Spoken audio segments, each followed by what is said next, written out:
Alright, so kunin natin yung kuha tayo ng 10%. Ayan.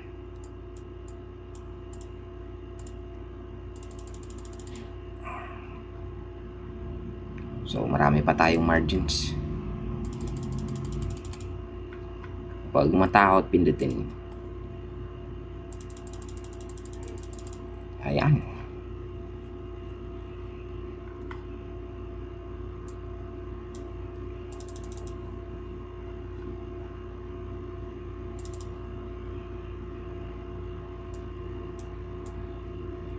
So 10% guys ha. 10% yung kunin natin.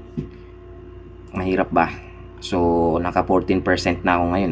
Ayun, naka-withdraw pa ako ng 1,000. So that's 10% na, that's ROI na yan. 1,000 yung starting. So ROI, siyempre kahapon pa yan eh. So ngayong araw 14% na. Pero para sa gawa lang tayo ng record na paano kumuha ng 10% real quick. Ayan, tagal pa. Ayan, hindi na nagkakasya oh.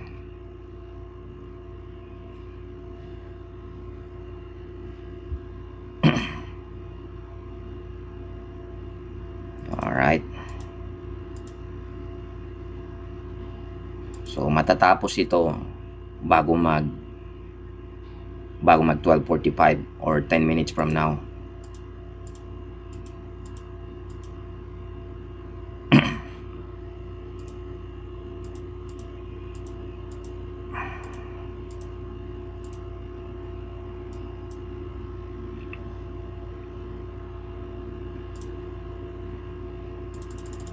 Gusto pang umangat, so tadta rin natin. Alright, 10% real quick. Paano kumuha ng 10% real quick?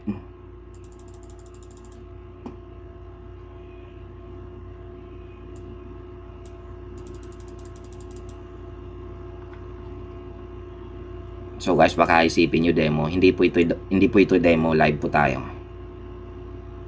So ito open for copy trades rin, pero para lang sa mga malalakas.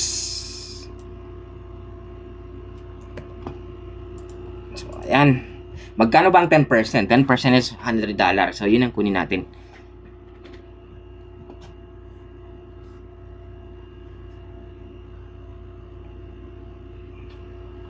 Ang dami ng shots nun, hindi na mabilang.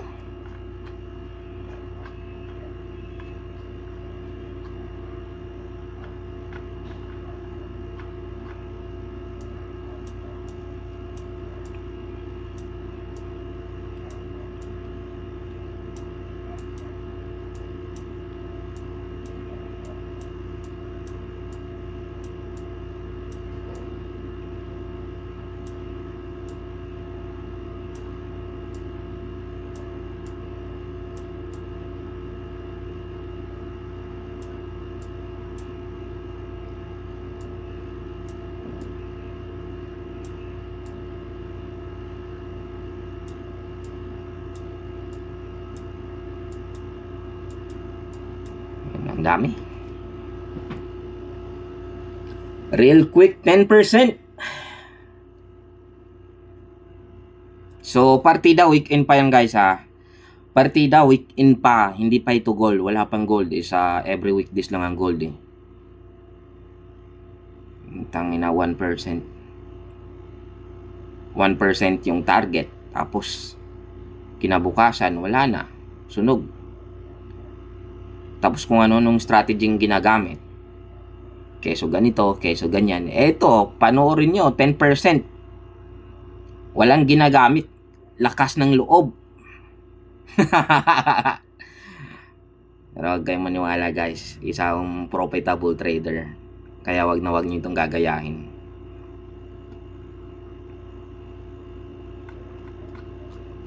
So, bawat tira ko accurate. At saka confident ako. Alright. Wala namang kaso kahit anong time frame eh. So masyadong maliit yung ano, kailangan pa i-zoom.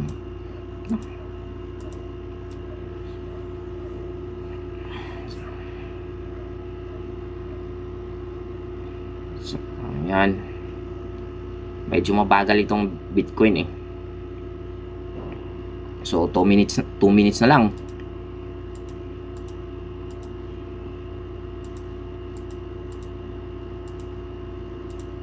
Minutes sa bago mag-close yung ano, yung H1 candles. H1 candle. Alright. So yung goal natin guys is paano makuha yung 10%. So ito ngayon 10%.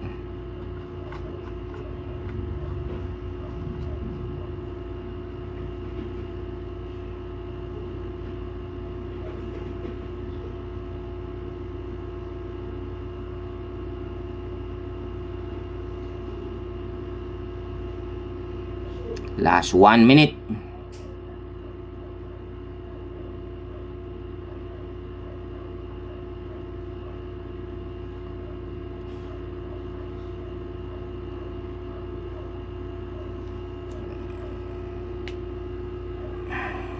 Ayan.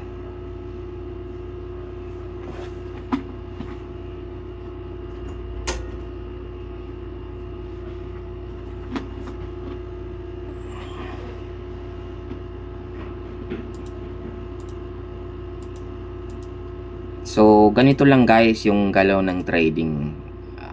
Gaya nga ng sabi ko, hindi naman ako pro trader na gumagamit ng kung ano nung strategies. Wala akong pakialam sa strategies. Gusto ko lang kumita sa trading. Ganun lang yung kadali. Pumasok ako para kumita sa trading. Wala namang kailangan talaga eh. Ginagawa lang natin komplikado. Pero bago kayo maging profitable trader, kailangan pa rin dumaan sa pro trader. Yung alamin yung mga strategies kasi pabay talaga yung Bitcoin kung titingnan natin eh. Oo, lipad ng lipad oh. Pero dahil gusto natin kumita lang, walang kaso.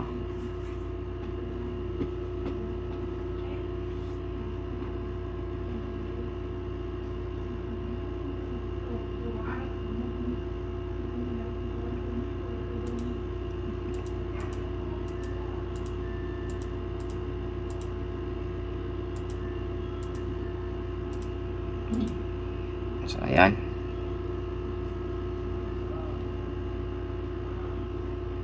Maya-maya tatagos na yan.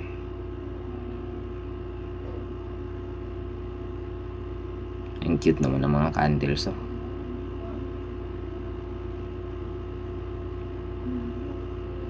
So 10% real quick.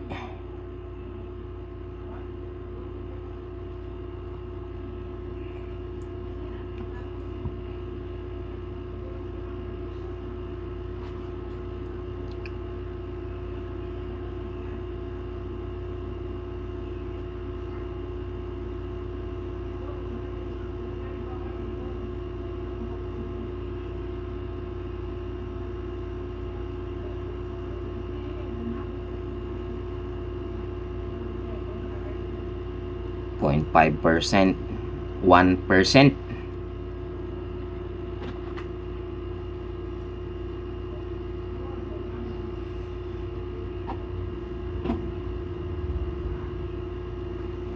Alright.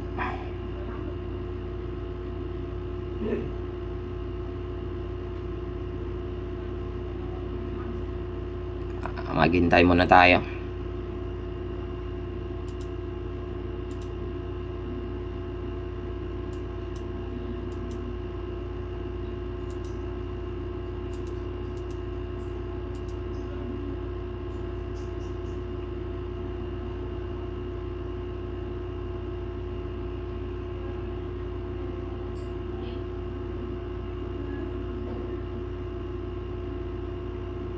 Tagal naman.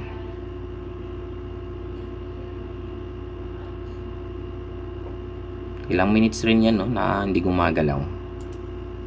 Pero bagsak yan maya-maya.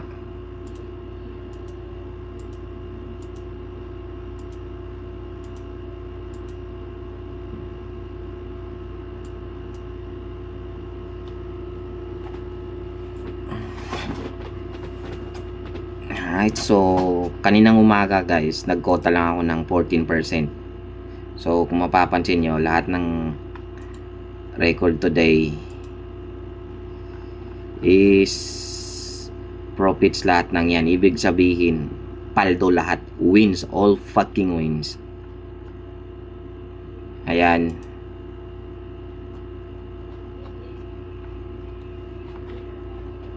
So 3% na, konti na lang.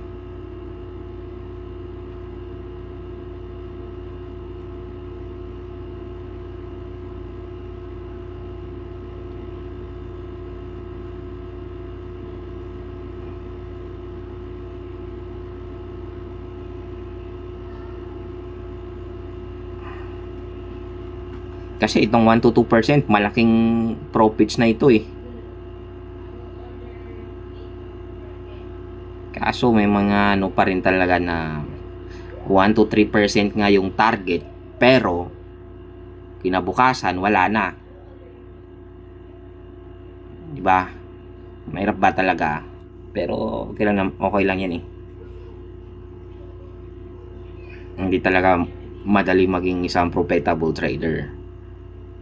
Kasi number 1, kagaya na nakikita niyo ngayon, hindi ako naglalagay ng stop loss. Bakit hindi ako naglagay ng stop loss? Siyempre, nakafocus ako sa accuracy. Malaki tiwala ko sa accuracy ko, kaya hindi ko kailangan ng lahat. Ang gusto ko lang, kumita lang. So, ayan, 7%. Okay na yan. 6%. Oh. So, kumita na ako ng 6%. Kahit babagsak pa yun, okay lang, walang problema. 6% real quick.